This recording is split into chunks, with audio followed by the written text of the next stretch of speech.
Welcome to Stories That Stay, how stories of identity shape us. This is a podcast where healing happens at the intersection of art, science, and storytelling.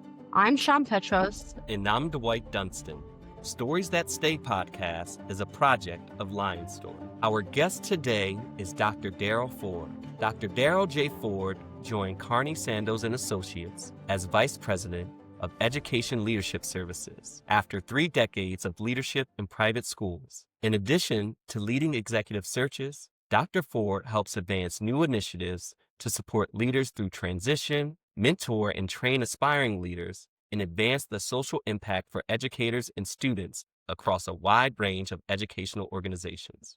Before that, Dr. Ford served as head of school at the William Penn Charter School in Philadelphia from 2007 through 2023. A graduate of Friends Select School in Philadelphia, he earned a BA in Honors Liberal Arts and a BS in Social Studies Education from Villanova University.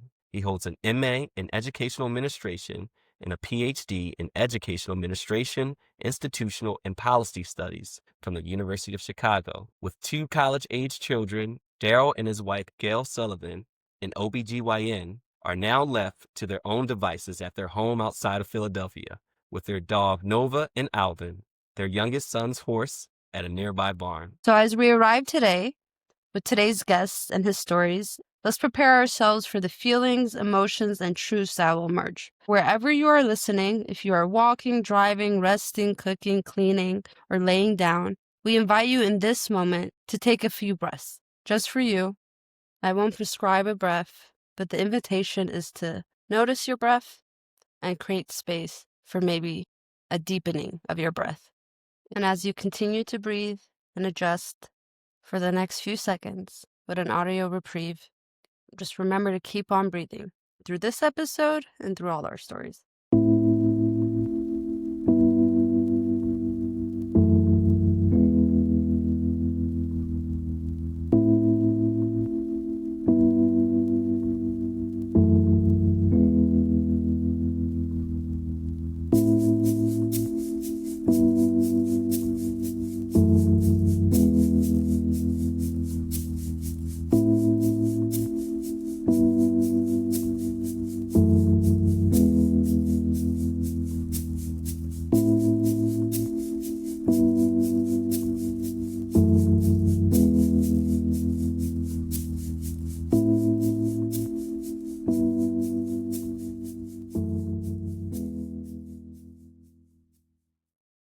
Welcome, Dr. Ford.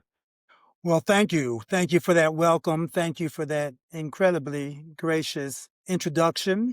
I also want to thank you for that moment of settling in, breathing. Having gone to a Quaker school, having led a Quaker school, breathing, settling in, finding something in silence is really, I think, central to much of who I am and much of my work and experiences in this life. And so I want to thank you, Shamm, for that exercise of having us center for this conversation. But I'm thrilled to be here, and we'll see where this goes.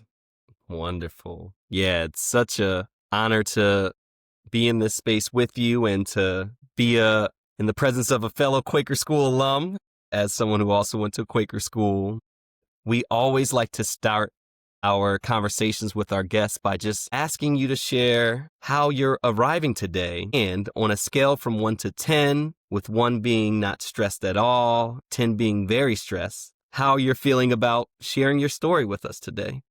Well, I think I'm feeling about maybe a 4. I'm not feeling much stress, but I have engaged in some activities today that are not work related. And so, of course, when you do other things, there's the push of the work that you're not getting done. So I started my day on a work call, and then I visited a senior living facility with a friend who I'm trying to help figure out where she might live, a friend from church. So I feel good about that. And yet, every moment that you are doing one thing, there's an opportunity cost of not doing something else. And so my inbox is full, so I'm feeling a little stressed. I have a writing deadline. I need to present something tomorrow, a tribute to a friend. So I'm feeling pretty good. I'm feeling like This conversation, I hope, is going to be a 10, not on your stress meter, but a 10 on like a good thing meter. But I think stress is a 4, but it's not bad stress. It's just like I can't get everything done that I need to get done today. Mm-hmm. Like an activation, you're alert. Thank you, Dr. Ford, for answering that. We'll ask you that again at the end of this to see how the experience really is with sharing your story. Oh. And Dr. Ford, you are no stranger to our work. You're no stranger to the work of Dr. Howard Stevenson, Lying Story. So I know you're familiar with this prompt, these questions. These questions we ask people that seems to stir conversation or at least reflection. So that is the nature of our discussion today. We're going to ask you to reflect on the earliest memory of race or difference that you recall. I thank you for that question. And I've been thinking about that. Is this a memory of race or difference or something at the intersection of both? And the answer probably is yes, the latter. But the memory that I want to speak about and think about for a few moments really is a memory from childhood and a memory of education. Education has been so central in my life and in my family's lives. My mother and father were both first generation college students and trained to be teachers and had careers in education and in other sectors. Back to my grandmother, who died when I was very, very young, but she was born in the 1890s. Her father, saw fit to send my grandmother, his daughter, to a private school for girls in New Jersey. She grew up in Virginia. And yet this black woman who was born in the 80s had a private school experience, a school whose name we probably don't even know anymore because all those schools have closed. Her father saw fit that his daughter was going to be educated. Our favorite cousin was Mama Irma. Mama Irma died maybe about 8 or 9 years ago, right before COVID. I think she was 104 and living on her own.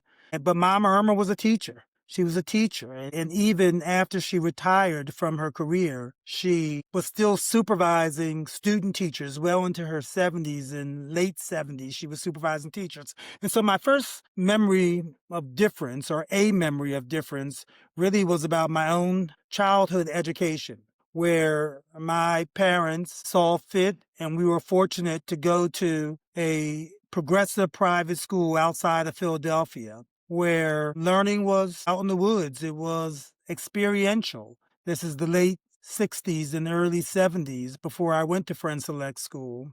That just was not the experience of the other people who lived on the block. I think maybe my brother and I, we went to this little progressive school. There was one other neighbor who also went to that same school for a while, but everyone else was going to public school and everyone else was going to Catholic school. When I left that school and went to Friend Select in 5th grade, my school experience was so different.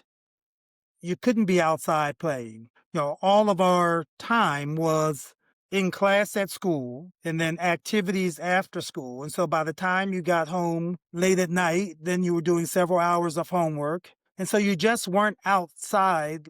Before that experience, I think when I was a child growing up in Cobbs Creek, I didn't feel like the rest of the kids. I felt like I was an outsider. I felt like they made fun of me for how I spoke or where I went to school, places that they had never heard of. It really situated yourself as kind of being other. I don't think I felt any harassment or sadness that would be any different than probably any kid growing up, but I did feel like I was different and my experiences were different. As I got older, I remember myself immersing myself in books and reading all the time outside of what I needed to read for school. I remember reading stories of, people who would be my heroes, like Frederick Douglass, and thinking about what they needed to do to break out and to be different and to change things. I kind of immersed myself in these heroes of yesteryears, Yeah. Harriet Tubman, people like that. And that became my community when, in fact, I perhaps did not have a community of kids and friends as I wanted that to happen on the street. And again, this is not to say that anyone was unkind or not. Maybe it was just me, but my educational experience was so different than everyone else's that I remember it and it still sits with me. And Yes. it's like a sea of memories. You started with the grand story of education and how it looked throughout your family, and then your story, which people quite often do. I have a few curious questions, but I'm going to, Dr. Ford, now ask you a series of questions that are really around mindfulness practice, right? And we're just trusting that in this practice, we'll get more data. We'll understand our stories at a different vantage point. First, thank you for sharing. It is very vivid. And you might feel like some of these questions will make it even more vivid. But as you share that narrative, and there's a couple in there, right? But I'm really maybe pinpoint you going to the private progressive school outside of your community, having a different experience than the people on your block. And then again, fifth grade, you transitioning into friends' community schools. That also feeling like, oh, I'm different, I'm other. As you reflect on this, what are the emotions, if you can name feelings, not thoughts, but feelings you have around this? I think there's a little feeling of Okay. sadness, but not huge sadness. With the little feeling of sadness, can I ask you to put on a scale 1 to 10, 10 being is extremely sad, 1 being not so sad? Help me understand that little. 3, Any other emotions? And if you can scale those as well from 1 to 10. a little bit of Okay. excitement, and that probably would be about a 6. I It's don't good. know if I'm feeling or can articulate any other Okay, emotions, beautiful. but those would be the 2. Yeah, and I'm reflecting back, there maybe is, I would say there was some pride because you tied in your that moment, those moments with the grander moments of your grandmother and elders. Do you think pride is there in the story? And it could be no. Yeah, I mean, I think there's some pride and yeah, Okay. clearly some pride and clearly some survival. I don't know if survival's an emotion, but Yeah. it certainly is a state of being. Pride, can you scale that? Is it scalable for you? Pride would be like an 8 or a 9. I like making up feelings. So I survived could be a feeling. I'm sure there's a better word. And I always find English limiting. Yeah, I survived. Can you rank that? That'd be about a 7.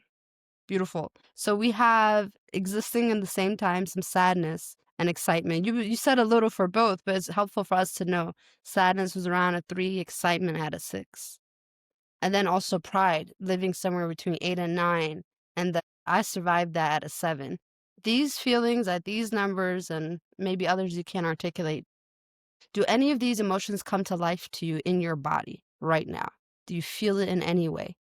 I am not feeling these emotions in my body, perhaps because of my understanding of Mhm. Dr. Stevenson's work and using his work in some of my Mhm. strategies when I was ahead of school and having experienced some real stressful situations, racial stress, other kinds of stress. I know what Mhm. that felt like in my body, Okay. and I'm not having that in part because I'm not feeling it. And secondly, this part of my life, while I'm happy to talk about it, this may be the first time I've ever talked about it. This part of my life has been contained and reconciled. And so it's not Okay. like a new punch of an offense or something. And so I'm Okay. feeling pretty all right. Wonderful. And thank you for that distinction. In that, in practicing this work, you've been able to notice your body, particularly when, let's say there's high stress, even if you're managing the stress, right? When you're on guard, when you're vigilant, when you're managing crisis. But this story is different. This is a story that holds a lot of both and emotions, pride and sadness, excitement and survival.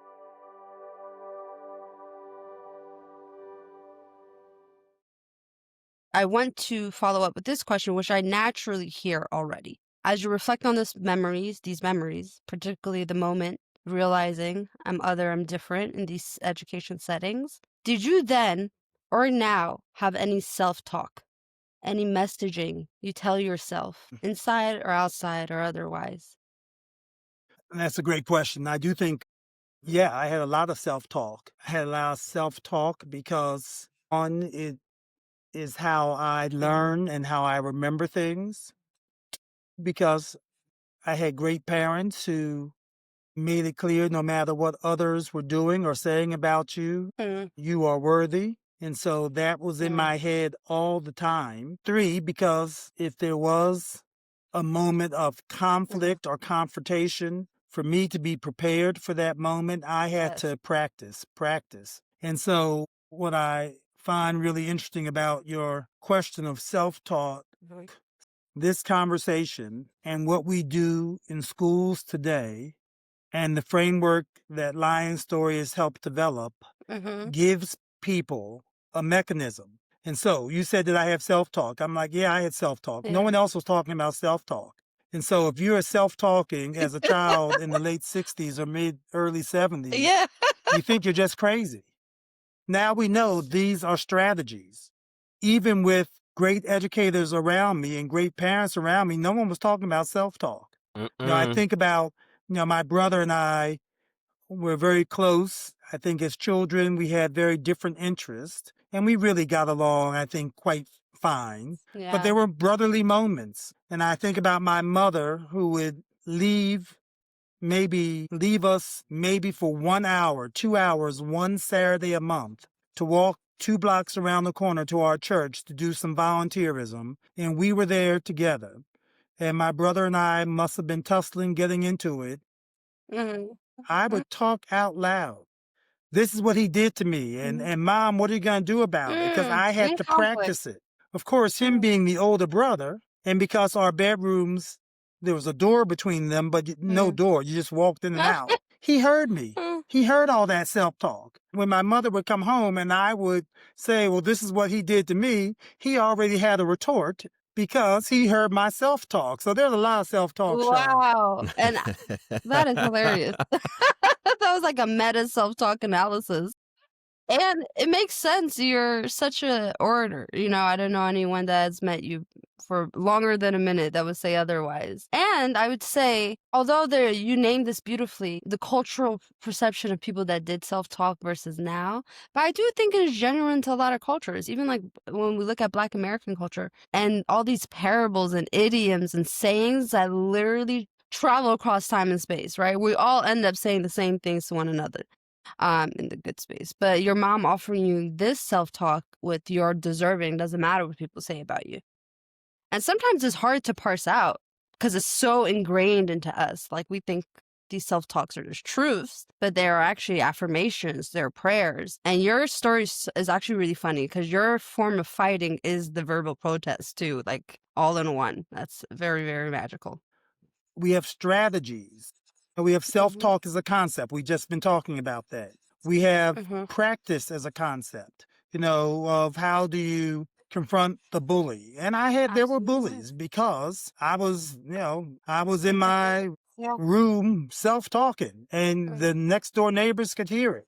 I love music and I would get off from the L and Mm-hmm. walk home every day in my head music was playing. And sometimes I'm conducting as I'm walking down the parkway. That doesn't make for easy. I want to be his friend because I'm a music person too. It makes for look at that strange kid over there.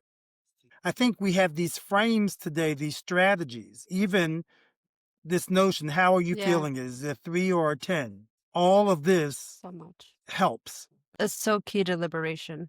And for you to be in those moments, would say your music coming back from school, you're creating worlds of your own that protect you, that help you feel prepared for the next day. And I want to ask this follow-up question because it's beautiful. The imagery around your practice of self-talk is so vivid. We also ask this question around, do you see any images, right? When you look back at these memories, you described many. Right now, for me, what's coming up is you befriending the likes of Frederick Douglass in your bedroom. Of course you would, as a person that valued the word and words so much. And Frederick Douglass himself, an example of how education setting really transformed him. Are there any other vivid images coming to you as you reflect in this process? The answer is yes. And the images really are of two. two sorts. Hmm. It's the Harriet Tubmans and the Frederick Douglasses and Mm, the James Fortons of the world, and me learning about all these people, hoping that I might have the fortitude Hmm. of those good folk. And the images are also of these beloved ancestors, my mother and my father, of our cousin Mama Irma, of people whom I never met. My grandmother, who I met, I don't have much of an image of her. My images probably come from family photos, but I Hmm. have, quite frankly, the protection, the smell of my grandmother. I can remember my grandmother and me being 3 years old and her holding me and what she smelt like. I can remember that. The Hmm. candy she gave me. Hmm. Hmm. And my grandmother's father, whom of course I never met, if my grandmother was born in 1895 or wherever she was born, her father, who knows when he was born, but the fact that he had the strength to operate outside of a system and to get his granddaughter a private education. Hmm. So those are the images. It's kind of this notion of the ancestors sustain us. Hmm. And while I love that, there is some frustration that why do we always have to call upon the ancestors? Shouldn't this be all better today?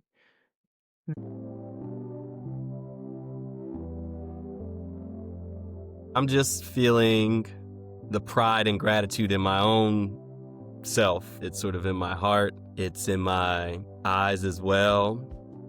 Next to that is grief and gratitude as I just think about loved ones, but so much pride in my heart at an 8 as you share your story. Just thinking as we move to a close of this conversation, so much of the work that you do in the world today now is supporting educators, school leaders in programmatic ways and mentorship ways to really be beacons and mirrors and windows for the school communities they're a part of, and especially the young people that are part of those schools, right? Having been in the positions you've been in at schools, and now it's, you're not in the school day to day, but I imagine part of your work is visiting schools and seeing ways you can support the adults that are part of that community to be these figures in the young people's lives that they're around, that so many of the people you named they were your family, they carry this responsibility. And I think a lot about teachers and educators is we're not the parents, right? Teachers, staff, principals, not the parents, but they're walking lockstep with the dreams that the parents hold of helping to nurture young people into becoming who they are to becoming the best version of themselves.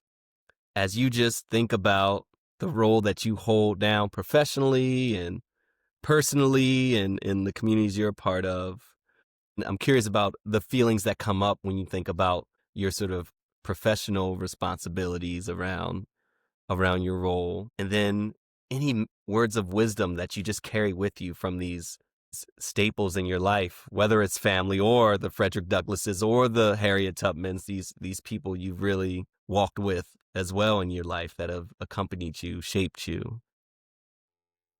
Well, I think the feelings that come up right now, as you ask that question, I think the feeling of pride is pretty strong, pretty high, maybe an 8. Yet I think that feeling of an 8 is because in some ways I've stepped away from practical administration after 31 years of being an administrator. Yeah, I think we feel pride when you're doing the work, but you're in the middle of the work. There's not time for reflection. You're in the middle of it. It's crises after crises, and it's creating opportunity after opportunity. And then the world has a pandemic, and then the world goes crazy in certain ways. And so you're in the middle of it all. Stepping away from practical administration, direct administration, I can feel an 8, I think, Mm, because I hear readily, this is what you were able to do for me. This is how you helped me. Thank you. mm, Dwight, from that question of what is the feeling to your second question to what advice, I wonder if we would all be a more gracious and filled with opportunity if we could somehow separate the busyness of the work, which is important. Work is important, from the gratitude. And maybe a better way of saying that is we could add the gratitude onto the busyness of the work. So maybe that's the advice. Hmm. Don't forget the moment and let's be thankful. And then the other piece of advice, which my brother and I learned so clearly from our parents, is you always want to be of service. You always want to be of service to others. And whether that was shoveling the snow on a row house block where there were, I don't even know, 30 houses on one side of the street and 30 houses on the other side of the street. And we would just go up and down our side. We didn't cross to the other side, but we'd go up and down our side, shoveling the snow, or whether it was driving someone somewhere when we began to drive because we could drive and we had a little raggedy piece of a car, or whether it Mm. was that was our car, my brother and my car, not my father's car. Our car was raggedy. My dad's car was good. Mhm. Or whether it was going into someone's home and playing their piano, which had not been played for years. But how could you be of service and lift other people up? Mm. How can you lift other people up? And so those might be several pieces of advice, a place to begin Mhm. with a few words of advice. Mm.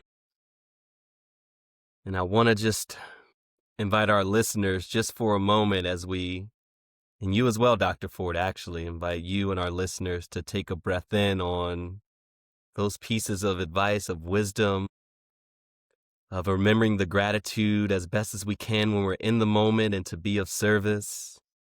Just a moment to just breathe on those. I just feel a lot of warmth and openness just in receiving those, and people are coming to mind who model that really well, being gracious in the moment, who just model being of service to the communities they're a part of. Yeah, let's just take a moment to just let those pieces of wisdom rest with this audio reprieve, and inviting you, Dr. Ford, and our listeners to just breathe in once again with intention, with care. Notice how the stories have been sitting with you from Dr. Ford.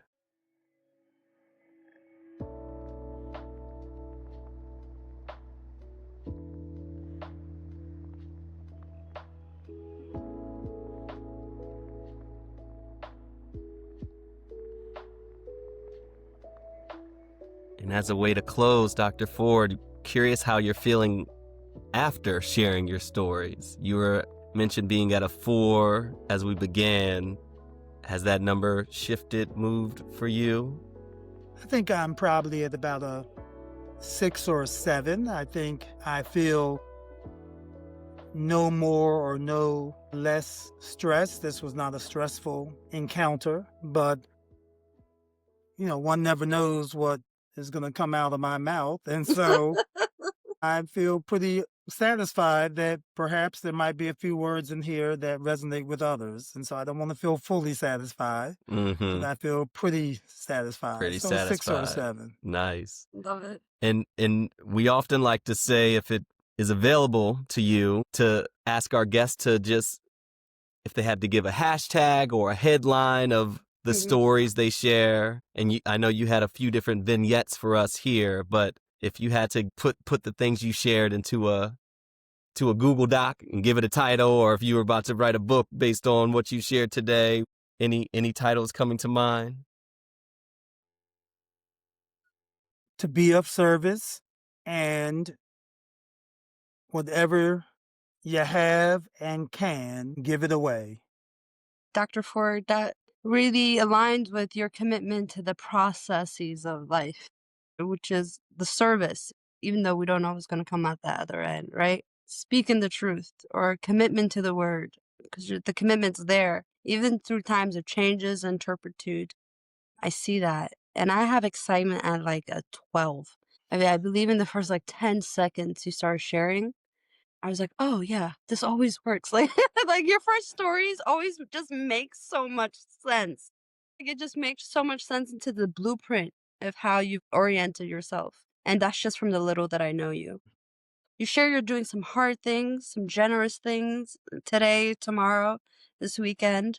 I could tell in how you described some of the hard things you're doing that your commitment to the word is very powerful. So I hope at least this process you can just maybe give to yourself the next couple of days is just check in, because you might be very comfortable in a place of high pressure and stress. But what does it really mean to feel that body, your body in that moment? What does it mean to even speak to it? The imagery, the self-talk, even the emotions. And what if those are the words? So I hope you can use that, this mechanism, whatever lingers with you from this, the conversation.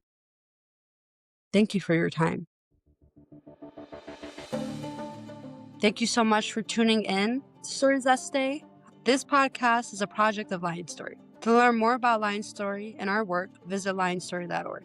This episode was produced and edited by Peterson Toscano. Music during our mindful moments come from Dwight Dunston. If you found value in today's episode, please consider leaving a review, subscribing, or sharing this with someone who needs it. And until next time, keep listening, keep learning, and keep telling your story. And remember, you are your most important listener.